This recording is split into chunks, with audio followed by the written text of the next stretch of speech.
Established Rich coming right back at you. And today we got to talk about Cam Newton and StephenASmith and how Jason Whitlock got put right in the middle of it. I'm going to say this off the rip. This ain't complicated. People trying to make it deep, trying to make it about media, about freedom of speech. But nah, this is about one simple question. Why would you bring somebody on your platform that you know don't rock with your boy? And not just don't rock with him. I'm talking about somebody who makes a living off of dogging him out. Somebody who speaks on him regularly. Somebody who calls him a liar. Like, we not even in sports talk no more. We in personal business. So now you got to look at Cam Newton's move and ask yourself what this was really about. Because on the surface, yeah, he got his own platform. Yeah, he can do what he wants. But that ain't the real question. The real question is, should you? Because there's a difference between what you can do and what you should do. And anybody who ever had a real friendship, no. Anybody who really rock with you wouldn't even put you in that position. They wouldn't even open that door. And that's what makes this situation hit different, because it wasn't some random guess. This was a calculated move. This was somebody who he knew exactly what he represented. I'll be remiss if I didn't ask this question straight up, and you can do with it how you deem. What is it between you and StephenASmith? See, look, you said you gonna keep it in a buck. A thousand. Keep it 1,000 now. At the end of the day, I'm cordial with StephenASmith just like I'm cordial with anybody else. It shouldn't come with a filter preface with it, and it's not to say that I'm about to sit up, hey, I got you. No, it's just a simple question. Your word's your statement. What is it up with you and Stephen? I've done the homework on Stephen A. He's fraudulent. Damn. He's lying about his college basketball career. He's admitted he's lying about his college basketball career. If I sat in the media space for 20 years telling everybody I played for Big House Games and I got a full ride scholarship after knocking down 17 straight three-pointers in a scrimmage on a Sunday when they played a game on Saturday and they hosted a scrimmage on Sunday and I knocked down 17 straight three-pointers and they gave me a scholarship on the spot. Anybody familiar with HBCUs? Anybody familiar with Winston-Salem State and how little money Winston-Salem State has and had back then? They're not giving out scholarships on the spot to anybody. It's all a lie. And I've done the homework. And he runs around with these former teammates. There's some dude named Gary Stevens that if you go back and look at the newspaper articles like I did, Gary Stevens was some 6'3" guard. The Gary Stevens that Stephen A. runs around with is some 5'9" midget who played basketball up in New York for some school called Old Westbury. They're running around taking flights and posting Instagram photos. Yeah, we're Winston-Salem State teammates. It's all a lie. I could go on and on and on. I know. Doesn't know sports, doesn't follow sports. You're at the NBA Finals playing solitaire. NBA Finals. That would be, if you caught me at a strip club playing solitaire, you would think I was gay and didn't like women. You hear it clear as day.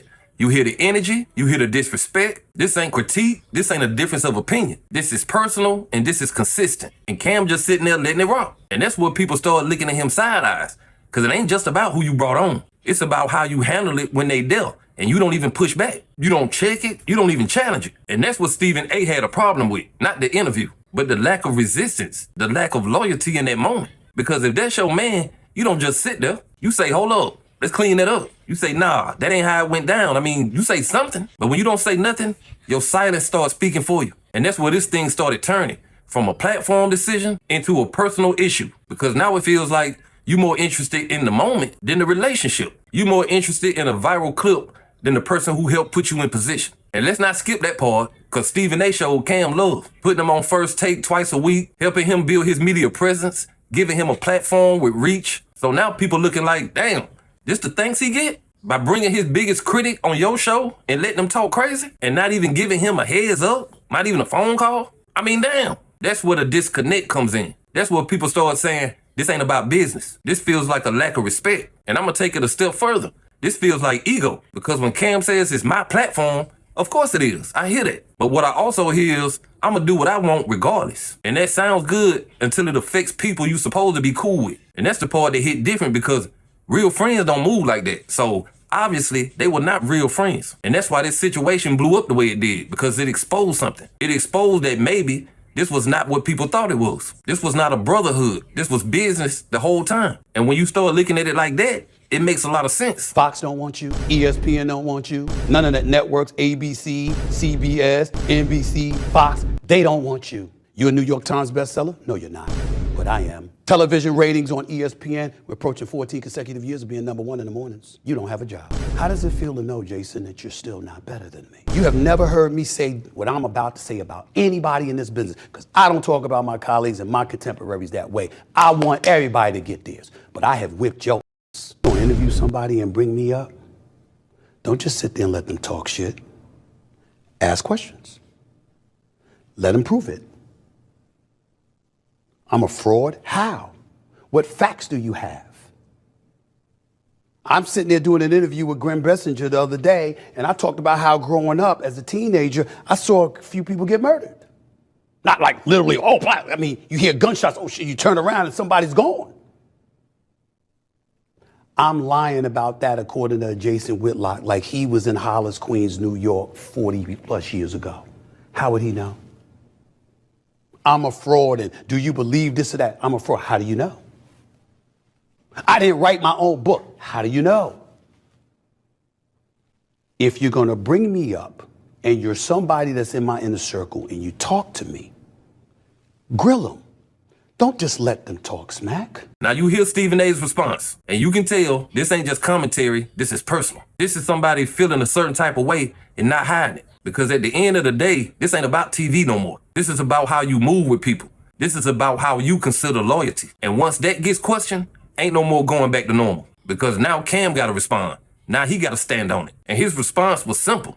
It's my platform. I can do what I want. So you mean to tell me that you gonna tell me who me can and can't have on me platform? Yeah. That's what he meant, my platform, but yeah. This was never about Jason Whitlock and Stephen A. Smith. The reason why I decided to bring Jason Whitlock on 4th and 1 was because Jason Whitlock had strong takes that I wanted to talk man to man. So to my point, why, Cam, did you allow Jason to come on and have so much strong opinion about Stephen A? Why? Is because it happened to Carmelo when Stephen A went and talked about LeBron. That is true. You cannot allow people to come on your platform and you control how it goes.